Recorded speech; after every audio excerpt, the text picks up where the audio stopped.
joining us now with reaction to that and so much more, Senator Tom Cotton, great state of Arkansas. Senator, how are you? I'm doing well, Sean. Thank you for having me back on. You laid out the case pretty well for how weak Joe Biden has been on China, not just in that speech last night, for the first 2 years in office. Can you explain why the American people weren't told about this balloon that they claim wasn't really a spy balloon? Well, you know, why was that happening and we weren't being told about it? Yeah, Sean, I think it's a pretty easy explanation, in fact.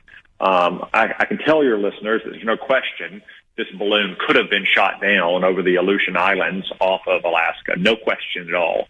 The reason why we didn't, and the reason why the Biden administration didn't reveal the presence of the balloon until some amateur pilots and photographers in Montana were about to reveal it, is because Joe Biden doesn't want to have a conflict with China. As he said in that clip, he wants competition, as if it's like a high school sporting event when we're all on the same side and it's just friendly competition, as opposed to a struggle for mastery for the future of the world and the American way of life.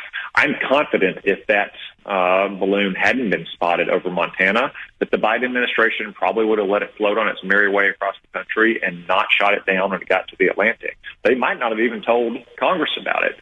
I think that's the general reason why they didn't reveal it when it was before civilians identified. I think there's a second part of the story here too, Sean. The Secretary of State, Tony Blinken, was scheduled to leave on a trip to China on Friday night. It was the first trip by a Biden administration cabinet official to China. I think he and the president were desperate to maintain that trip because they want to have a more positive relationship with China, as opposed to recognizing China has been waging this Cold War on us for decades, and they were within about 24 hours of unveiling it. Their hands were forced again by some amateur photographers and pilots in Montana. Thank goodness it was, because otherwise we might not have known about this, and Tony Blinken might have gone ahead with his ill-advised trip to Beijing, and Lord only knows what more he would have given away if he had done that.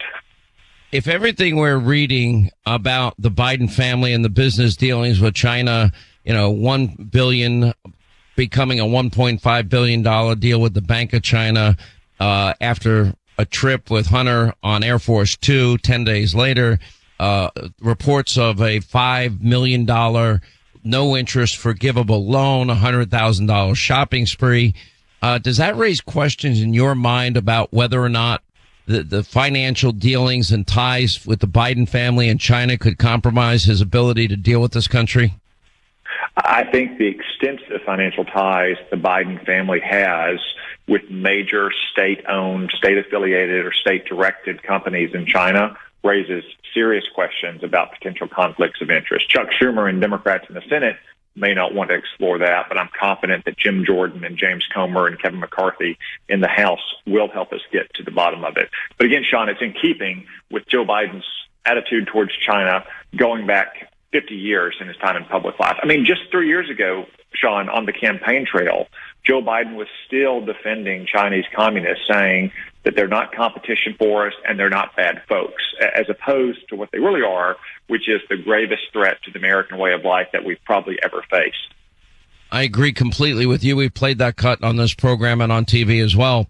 One of the most interesting moments of the night was when Joe Biden accused Republicans of having a plan to get rid of Social Security and Medicare. Before I play that, though, let me play you a cut of Joe Biden from 1995 so it can add some context and texture to what happened last night. When I argued that we should freeze federal spending, I meant Social Security as well. I meant Medicare and Medicaid. I meant veterans benefits. I meant every single solitary thing in the government. And I not only tried it once, I tried it twice, I tried it a third time, and I tried it a fourth time. Oh, now, with that said, here's the exchange that got the Republicans worked up, rightly so, last night. Some of my Republican friends want to take the economy hostage. I get it, unless I agree to their economic plans. All of you at home should know what those plans are. Instead of making the wealthy pay their fair share, some Republicans want Medicare and Social Security to sunset. I'm not saying it's a majority. Let me give you, anybody who doubts it, contact my office. I'll give you a copy agree, I'll give you a copy of the proposal. That means Congress doesn't vote.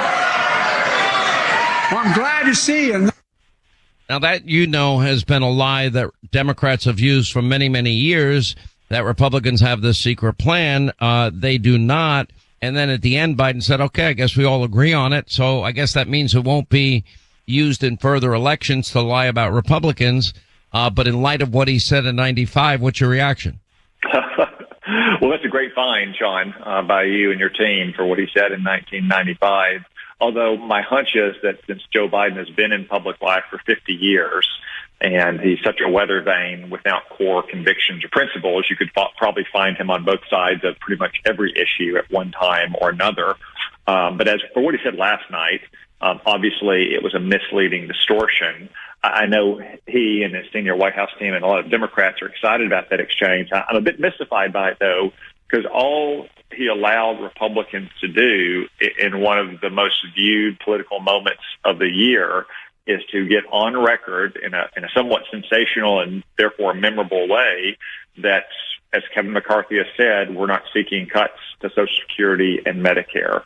Now, I think that means that debates and negotiations over a debt ceiling increase and the spending bills can go forward without those on the table and without Democrats able to demagogic. So in a way, he attempted to score political points against Republicans, but I think it backfired on him. I think it backfired big time on him. Overall, as you sat in the chamber last night and you watched this speech unfold and you listen to Joe Biden, he described an America that I'm not recognizing. He described one that is, on the upswing economically, et cetera. Every poll going into last night showed the American people don't agree with him. Poll after poll after poll. Marist, for example, 2/3 of Americans think the State of the Union is not at all strong. ABC, Washington Post poll, 62% of Americans say Biden has not achieved much during his first 2 years in office. In October, 57% of Democrats wanted him to run for re-election. Now it's 37%. By more than 3-1, Americans tell CBS that they think the State of the Union is weak. I would not say that is a good scorecard for a president heading into what we assume to be a re-election campaign. No, Sean, it's not a good scorecard, and the American people are right on those measures. Why would the American people think the economy is strong despite wage gains and despite unemployment declining if real wages are still falling? If wage gains are still not matching the high inflation we have, why would they think our communities are strong if you have over 100,000 Americans dying from drug deaths because Joe Biden has opened our border to drug cartels and traffickers? Why would they think America is strong and respected in the world after Chinese communists just got away with floating a balloon all across the heartland of America? It was some kind of Babylon Bee parody in which Joe Biden said that he would shoot down the Chinese spy balloon after it completed its spy mission. The American people are right to have all these concerns, and no amount of distortions by Joe Biden. All right, we continue with Arkansas Senator Tom Cotton is with us. Let me ask you this, and it's a little offbeat in terms of the question and not really related to last night. I think that the Republicans have missed something as it relates to elections in this country, and this is what I think they're missing. I think rejecting early voting and voting by mail has been a mistake, and I think a lot of Republicans have been resistant to both of those. I think that has to change. Secondly, I would argue all these Democrats like Joe Biden, Katie Hobbs, and John Fetterman, they don't campaign the way Republicans do. They're not going to, town halls. They're not shaking hands, kissing babies, doing selfies. They're not doing media avails. They seem to be hiding in their basement with endless sums of money to run negative ads. And except for the state of Alabama, which insists that every voter puts in their own ballot, every other state, including your state of Arkansas, has some version of ballot harvesting. And I think the Democrats have been in the ballot business. Republicans have been in the ideas business. And whatever the Democrats are doing legally in their respective states, I think Republicans better get their act together, either change the law or adopt the strategies of the Democrats, and not only do it as well, hopefully better, and understand that voting has changed dramatically in the country. I would prefer paper ballots, same day voting, and with integrity measures like signature verification and voter ID, but that's not going to happen by 2024. Yeah, Sean, you make a lot of good points, and you and I would probably design a voting system very different from what many states have. But it reminds me of a conversation I've had with my young son after baseball games when he complains that the umpires are calling a strike zone that's bigger than what's on the books. And I tell him that, well, he can complain about it and keep striking out, or he can just play the games based on how the umpire is calling the game. And what the rules are, whether you like them or not, are what the rules you have to follow.